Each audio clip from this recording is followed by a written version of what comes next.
പൊതിച്ചോറ് കഴിക്കാനൊരാഗ്രഹം. ആഗ്രഹം തോന്നിയ പിന്നെ മാറ്റിവെക്കേണ്ട കാര്യമില്ലല്ലോ. വായോ, ഞങ്ങളുടെ പൊതിച്ചോറ് കാണാം.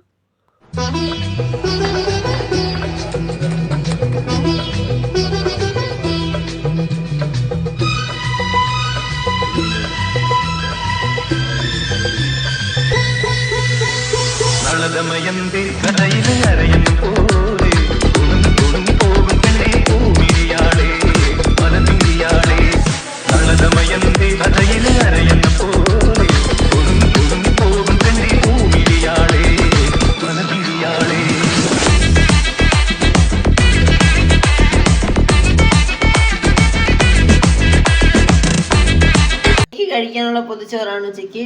ഇതിന്റെ പൊന്നൂഷിന് കഴിക്കാനുള്ള കുഞ്ഞു പൊതിച്ചോറ്.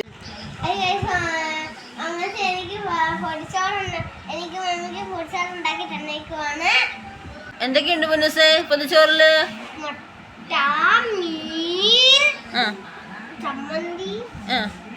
മീനച്ചാറ്, അച്ചാറ്,